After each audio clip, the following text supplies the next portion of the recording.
Hi ಎಲ್ಲ big boss ಲವರ್ಸಿಗೆ ನನ್ನ ಕಡೆಯಿಂದ ಬಿಗ್ ಹಾಯ್.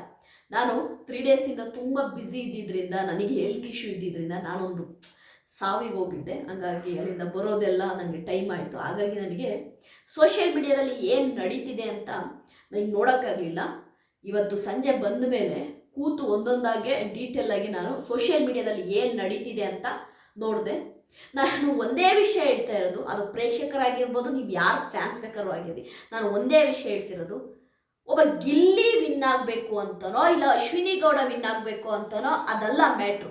ನೀವಿಲ್ಲಿ ರಾಜಕೀಯ ಮತ್ತು ಕನ್ನಡ ಕರ್ನಾಟಕ ಇವೆಲ್ಲವನ್ನು ಮಧ್ಯಕ್ಕೆ ತಂದು ಮೆಸ್ ಮಾಡಬೇಡಿ ಅಂತ ಹೇಳ್ತೀನಿ ನಾನು ಅಷ್ಟೇ. ತುಂಬ ಮೆಸ್ಸಿ ಮಾಡ್ತಾ ಇದ್ದೀರ. ಇದು ಜಸ್ಟ್ ಒಂದು TRPಯ ಶೋ. ಇದು ನಾಡು ಭಾಷೆ ಜಲಕ್ಕೆ ನಡೀತಿರುವಂತಹ ಹೋರಾಟ ಅಲ್ಲ, ಆಯ್ತಾ? ಓಕೆ, ಇದು ಕಾವೇರಿ ಹೋರಾಟ ಅಲ್ಲ. ಏನೋ ಒಂದು ರೈತರಿಗೆ ಏನೋ ಒಂದು ಅನ್ಯಾಯ ನಡೆದಿದೆ ಅದಕ್ಕೆ ನಡೀತಿರುವ ಹೋರಾಟ ಅಲ್ಲ. ಇದು ಹೋರಾಟ ಜಸ್ಟ್ ಬಿಗ್ ಬಾಸ್ ಅಲ್ಲಿ ಒಬ್ಬ ಕಂಟೆಸ್ಟೆಂಟ್ ನ ವಿನ್ ಮಾಡಕ್ ನಡೀತಿರುವಂತಹ ಹೋರಾಟ, ಆಯ್ತಾ? ಇಷ್ಟೆಲ್ಲ ಆಯ್ತಾ, ಸಭೆ ಸಮಾರಂಭಗಳು, ಟ್ರ್ಯಾಲಿಗಳು ಇವೆಲ್ಲ ನಡೀತಿರೋದು. ಇದು ಇದನ್ನ ಹೆಂಗ್ ತಗೊಂತಿರೋ ಏನೋ ಗೊತ್ತಿಲ್ಲ. ತುಂಬಾ ಮೆಚುರಿಟಿ ಇರೋ ಜನ ಏನಂತಾರೆ ಗೊತ್ತಾ, ಇದನ್ನ ಹುಚ್ಚರಾಟ ಅಂತಾರೆ, ಹುಚ್ಚರಾಟ ದೊಂಬ್ರಾಟ ಅಂತಾರೆ, ಆಯ್ತಾ? ಮೇಡಮ್ ಒಬ್ರು ಆಯ್ತಾ, ಗಿಲ್ಲಿ ಕೂಡ ಕನ್ನಡಿಗನೇ, ಆಯ್ತಾ? ಗಿಲ್ಲಿ ಗೆಲ್ಲೇಬೇಕು, ಗಿಲ್ಲಿ ಗೆಲ್ಲಿಲ್ಲ ಅಂದ್ರೆ ಏನ್ ಮಾಡ್ತೀವಿ ಅಂತ ನಮಗೆ ಗೊತ್ತು, ಆಯ್ತಾ? ಗಿಲ್ಲಿ ಫ್ಯಾನ್ಸ್ ಹಾಗೆ ಹೀಗೆ, ನಾವು ಗಿಲ್ಲಿ ಗೆಲ್ಲಿಲ್ಲ ಅಂದ್ರೆ ನಾವು ಸುಮ್ಮನೆ ಇರಲ್ಲ.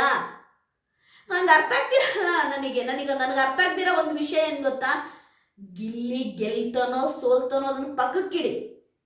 ಬಟ್ ಇಲ್ಲಿ ಎಲ್ಲ ಒಂದು ಏನು ಗೊತ್ತಾ, ಕರ್ನಾಟಕ ರಕ್ಷಣಾ ವೇದಿಕೆ ಬರ್ತಾ ಇದೆ ಬೀದಿಗೆ, ಕನ್ನಡ ಪರ ಸಂಘಟನೆಗಳು ಬರ್ತಾ ಇದೆ ಬೀದಿಗೆ.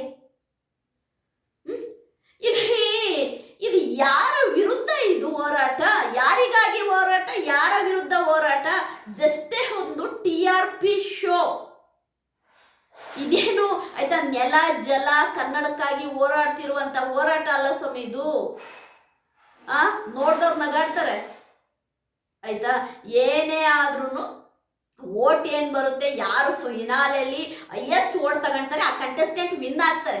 ನಾವೇನು ಹೇಳ್ಬೋದು, ಜಸ್ಟ್ ರಕ್ಷಿತನ್ ಓಟ್ ಹಾಕಿ ಅನ್ಬೋದು, ಜಸ್ಟ್ ಗಿಲ್ಲಿ ಓಟ್ ಹಾಕಿ ಅನ್ಬೋದು, ಇಲ್ಲ ಅಶ್ವಿನಿಗಳು ಓಟ್ ಹಾಕಿ ಅಂತ ನಾವ್ ಹೇಳ್ಬೋದು.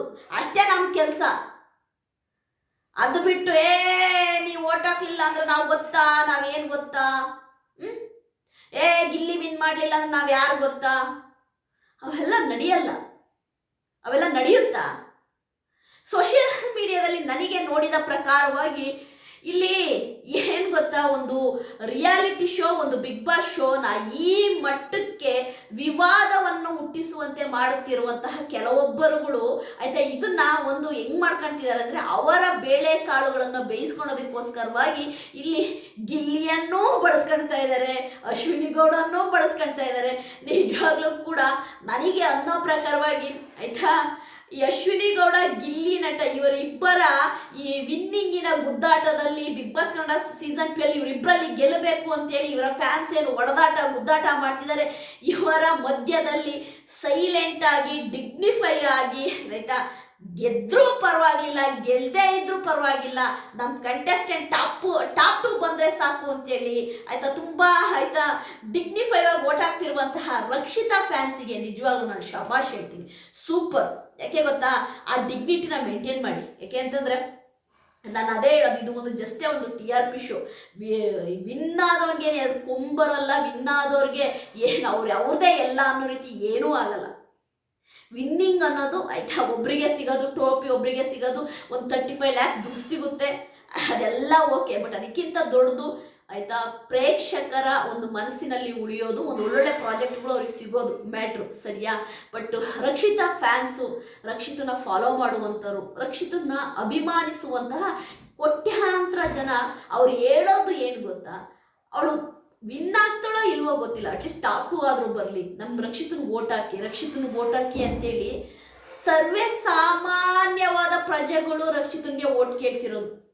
ಸರ್ವೇ ಸಾಮಾನ್ಯವಾದ ಲೋಕಲ್ ಪೀಪಲ್ಸ್ ಅಂದರೆ ತುಂಬ ಆಯ್ತಾ ಬಡತನದವ್ರು ಇರ್ಬೋದು, ತುಂಬ ಶಾಲೆಗೆ ಹೋಗೋ ಮಕ್ಳು ಇರ್ಬೋದು, ಆಫೀಸಿಗೆ ಹೋಗೋರು ಇರ್ಬೋದು, ಅಂದರೆ ಸಾಮಾನ್ಯರಲ್ಲಿ ಸಾಮಾನ್ಯರು ರಕ್ಷಿತನಿಗೆ ಓಟ್ ಹಾಕಿ ಅಂತ ಕೇಳ್ತಾ ಇರೋದು. ಏಕೆಂದರೆ ಅವರಿಗೆ ರ್ಯಾಲಿ ಮಾಡಲು ಬರುವುದಿಲ್ಲ ಅನ್ನೋದಲ್ಲ, ಅವರಿಗೆ ಸಭೆ ಸಮಾರಂಭಗಳನ್ನು ಮಾಡಿ ಹೇಳೋದು ಬರಲ್ಲ ಅಂತಲ್ಲ, ಆದರೆ ಅವರಿಗಿರುವ ನಾಲೆಡ್ಜು, ಅವರಿಗಿರುವ ಮೆಚುರಿಟಿ, ಅಂದರೆ ರಕ್ಷಿತನ ಫಾಲೋವರ್ಸಿಗೆ, ರಕ್ಷಿತ ಫ್ಯಾನ್ಸಿಗಿರುವಂಥ ಮೆಚುರಿಟಿ, ಅಂದರೆ ಅವ್ರಿಗೆ ಗೊತ್ತು ಇದು ಒಂದು TRP ಶೋ. ಇಲ್ಲಿ ಇರುವಂತಹ ಕಂಟೆಸ್ಟೆಂಟ್ಗಳನ್ನ ಬಿಗ್ ಬಾಸ್ ಅವರು ಅವರ TRPಗೋಸ್ಕರ ಬಳಸ್ಕೊಳ್ತಾರೆ ಅಂತ. ಹಾಗಾಗೇನೆ ಅವ್ರು ಹೇಳೋದು ಒಂದೇ, ಮೇಡಮ್ ನಾವು ರಕ್ಷಿತರು ನಮ್ಮ ಕೈಲಿ ಎಷ್ಟಾಗುತ್ತೆ ಅಷ್ಟು ಓಟ್ ಹಾಕ್ತೀವಿ ಅಂತಾರೆ, ಬಿಟ್ರೆ ಅವ್ರು ಬೇರೆ ಮಾತಾಡೋದೇ ಇಲ್ಲ. ನೀವು ಬೇಕಾದರೆ ಕಮೆಂಟ್ ಸೆಕ್ಷನಲ್ಲಿ ನೋಡಿ, ಅದೇ ಗಿಲ್ಲಿ ಫ್ಯಾನ್ಸ್ ಆಗಲಿ, ಕಾವಿನ ಫ್ಯಾನ್ಸ್ ಆಗಲಿ ಆಯಿತಾ, ಕೆಲವೊಬ್ಬರು ಹೆಂಗೆಲ್ಲ ಕೆಟ್ಟದಾಗಿ ಬೈತಾ ಇರ್ತಾರೆ. ಬಟ್ ರಕ್ಷಿತನ್ ಫ್ಯಾನ್ಸ್ ನೀವು ಯಾವುದೇ ಕಮೆಂಟ್ ಸೆಕ್ಷನ್ ಕೆಳಗಡೆ ಹೋಗಿ ನೋಡಿ, ಅವ್ರು ಏನೂ ಬೈಯಲ್ಲ, ಜಸ್ಟ್ ಕಮೆಂಟು ನಿಗ್ಗೋನವ್ರು ಮಾಡ್ತಾರೆ, ರಕ್ಷಿತನ್ ಓಟ್ ಹಾಕಿ ಅಂತ ಹೇಳ್ತಾರೆ. ನಾನು ರಕ್ಷಿತಕ್ಕೆ ಸಪೋರ್ಟ್ ಮಾಡ್ತೀನಿ ಅಂತ ಈ ಮಾತು ಹೇಳ್ತಾ ಇಲ್ಲ, ನಾನು ಆನೆಸ್ಟಾಗಿ ನೋಡಿರೋದಕ್ಕೆ ಹೇಳ್ತಿದ್ದೀನಿ. ಈಗಲೂ ಕೂಡ ಆಯಿತಾ ರಕ್ಷಿತ ವಿನ್ ಆಗುವಂಥ ಚಾನ್ಸಸ್ ಇದೆ ಅಂತ ನಾನು ಯಾಕೆ ಹೇಳ್ತಿದ್ದೀನಿ ಅಂದರೆ, ಸೋಷಿಯಲ್ ಮೀಡಿಯಾವನ್ನು ಗಬ್ಬೆಬ್ಬಿಸಿರುವಂತಹ ಆಯಿತಾ ಗಿಲ್ಲಿಯ ಸಪೋರ್ಟರ್ಸ್ ಅಂತ ಹೇಳ್ಕೊಂಡು ಬರ್ತಿರೋರು, ಅದು ಈ ಒಂದು 3 ಡೇಸ್ ಬಿಫೋರು ಇಷ್ಟೊಂದಿರಲಿಲ್ಲ. ಈಗ 3 ಡೇಸ್ ಆದಮೇಲೆ ಆಗಿರುವ ಬೆಳವಣಿಗೆಗಳು ಅಂದರೆ ಸೀದಾ ನಮ್ಮ ಗಿಲ್ಲಿಯವರ ಮನೆಗೆ ಹೋಗ್ತಾ ಇದ್ದಾರೆ. ಮನೆಗೆ ಹೋಗಿ ಗಿಲ್ಲಿನ ವಿನ್ ಮಾಡಿಸ್ಬೇಕು ಆಯ್ತಾ, ಅವನೊಬ್ಬ ರೈತರ ಮಗ, ಅವ್ರನ್ನ ವಿನ್ ಮಾಡಿಸಿ, ನಾನು ಅದು ಯಾವುದು ತಪ್ಪು ಅಂತಿಲ್ಲ. ಓಕೆ, ಒಬ್ಬ ರೈತರ ಮಗ ವಿನ್ ಆಗಲಿ, ಗಿಲ್ಲಿ ಸೂಪರ್ ಎಕ್ಸಲೆಂಟು. ಬಟ್ ಅದನ್ನ ವಾರ್ ಮಾಡೋ ರೀತಿ ಹೇಳ್ಬಾರ್ದು. ವಾರ್ ಮಾಡಿ ಹೇಳೋ ಅಧಿಕಾರ ಯಾರಿಗೂ ಇಲ್ಲ. ವಾರ್ ಮಾಡಿ ಅವ್ರನ್ನ ವಿನ್ ಮಾಡಲೇಬೇಕು. ವಿನ್ ಮಾಡಲಿಲ್ಲ ಅಂದರೆ ನಾವು ಹಂಗೆ ಮಾಡ್ತೀವಿ, ಕಲ್ಲು ತೂರಾಟ ಮಾಡ್ತೀವಿ, ದೊಂಬಿ ಎಬ್ಬರಿಸ್ತೀವಿ, ಹಂಗಲ್ಲ ಆಯ್ತಾ. ಅದಕ್ಕೆಲ್ಲ ಬಿಗ್ ಬಾಸ್ ಟೀಮು ಉಪ್ಪು ಹಾಕಲ್ಲ. ನೋಡಿ, ಬಿಗ್ ಬಾಸ್ ಟೀಮ್ನ ಒಂದು ಕೂದಲು ಕಿತ್ಕೊಳಕ್ಕಾಗಲ್ಲ. ಬಿಗ್ ಬಾಸ್ ಟೀಮು ಈ ಥರ ಪುಡಿ ರೌಡಿಗಳ ಆಯ್ತಾ ಆರ್ಭಟಕ್ಕೆ, ಈ ಪುಡಿ ರೌಡಿಗಳ ಧಮ್ಕಿಗೆಲ್ಲ ಬಿಗ್ ಬಾಸ್ ಟೀಮ್ ಎದುರಲ್ಲ. ಬಿಗ್ ಬಾಸಿಗೆ ಗೊತ್ತು, ಹೆಚ್ಚಿಗೆ ಜಂಬಾಡಿದ್ರೆ ಸೋಷಿಯಲ್ ಮೀಡಿಯಾದಲ್ಲಿ ಹೆಚ್ಚಿಗೆ ಓವರ್ ಆ್ಯಕ್ಷನ್ನು ಬಿಗ್ ಬಾಸ್ ಟೀಮಲ್ಲಿ ಇಲ್ದಿದ್ದ ಅಲಿಗೇಷನ್ ಮಾಡಿದ್ರೆ ಅವ್ರಿಗೆ ಗೊತ್ತು ಏನು ಮಾಡಬೇಕು, ಎಲ್ಲಿ ಬ್ರೇಕ್ ಹಾಕಬೇಕು ಗೊತ್ತು. ನನಗೆ ಈಗ 3 ದಿನದಿಂದ ನನಗೆ ಸೋಷಿಯಲ್ ಮೀಡಿಯಾ ನೋಡೋಕ್ಕಾಗಿಲ್ಲ. ಇವಾಗ ನೋಡೋತ್ತಿಗೆ ನನಗೆ ಅಲ್ಲ ಗುರು, ಏನೋ ಬೇರೆನೇ ನಡೀತಾ ಇದೆಯಲ್ಲ ಸೋಷಿಯಲ್ ಮೀಡಿಯಾದಲ್ಲಿ ಅಂತ ಅನ್ನಿಸ್ತು. ನಿಮ್ಮ ಮುಂದೆ ಹೇಳ್ಬೇಕು ಅನಿಸ್ತು, ಹೇಳ್ದೆ. ನಿಜವಾಗ್ಲೂ ಕೂಡ ಗಿಲ್ಲಿ ನಟನ ಒಂದು ವಿನ್ನಿಂಗು ಕಳೆದೋಗುತ್ತೆ ಅಂತಂದರೆ ಇದಕ್ಕೆ ನಾನಾ ಜನ ಕಾರಣ ಆಗ್ತಾರೆ. ಅವ್ರ ಹೆಸರುಗಳನ್ನೆಲ್ಲ ಹೇಳಲ್ಲ, ಯಾಕೆಂದರೆ ಹೇಳ್ಬಿಟ್ರೆ ಏನಾಗ್ಬಿಡುತ್ತೆ ಗೊತ್ತಾ, ಅದನ್ನ ಮತ್ತೆ ಇನ್ನು ಬೇರೆ ಥರ ಮಾಡ್ತಾರೆ. ನಮ್ಗೆ ಅದೆಲ್ಲ ಯಾಕೆ ಬೇಕು ಗುರು, ಬಡವ ನೀನು ಬಡದಂಗೆ ಇರು ಅಂತೇಳಿ. ತುಂಬ ಜನ Kavya second runner first runner ಆಗ್ತಾಳೆ, ಸುದೀಪ್ ಸರ್ ಹಿಡ್ಕೊಂಡು 2 ಕೈಯಲ್ಲಿ ಕಾವ್ಯ ಗಿಲ್ಲಿದು ಕೈ ಇರುತ್ತೆ ಅಂತ.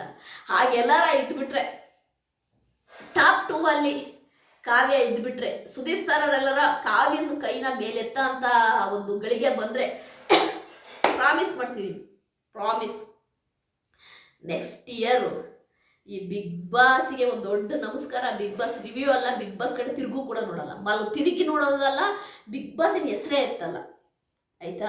ಕಾವ್ಯ ಎಲ್ಲಾದ್ರೂ ಟಾಪ್ 2 ಅಲ್ಲಿ ಸುದೀಪ್ ಸರ್ ಹಿಡ್ಕೊಳತ್ತೆ 2 ಕೈಯಲ್ಲಿ ಗಿಲ್ಲಿ ಮತ್ತು ಕಾವ್ಯ ಇದ್ರೆ ಆಯ್ತಾ. ಗಿಲ್ಲಿ ಓಕೆ, ಕಾವ್ಯ ಯಾಕೆ? ನಾನು ಅದೇ ಹೇಳ್ತಿರೋದು, ಗಿಲ್ಲಿ ಓಕೆ, ಕಾವ್ಯ ಯಾಕೆ? ನಾನು ಮೊನ್ನೆನೇ ಹೇಳಿದ್ದೆ, ನಾನು ಮೊನ್ನೆನೇ ವಿಡಿಯೋ ಮಾಡಿದ್ದೆ, ಗಿಲ್ಲಿಗೋಸ್ಕರ ಕಾವ್ಯನ ಇಟ್ಕೊಳ್ತಾರೆ, ಯಾಕೆಂದರೆ ಜಾಲರಿಗೋಸ್ಕರವಾಗಿ ಬಿಗ್ ಬಾಸ್ ಅದನ್ನೆಲ್ಲ ತುಂಬ ಚೆನ್ನಾಗಿ ಮಾಡುತ್ತೆ ಅಂತ. ಸೋಷಿಯಲ್ ಮೀಡಿಯಾದಲ್ಲಿ ನಡೆಯುತ್ತಿರುವ ಬೆಳವಣಿಗೆಯನ್ನು ನೋಡಿದರೆ ನಮ್ಮ ರಕ್ಷಿತ 99% ಗೆಲ್ಲುವಂತಹ ಎಲ್ಲ ಚಾನ್ಸ್ ಕೂಡ ಇದೆ. ದಯವಿಟ್ಟು ರಕ್ಷಿತನ ಓಟ್ ಹಾಕಿ. ಬಾಯ್ ಬಾಯ್.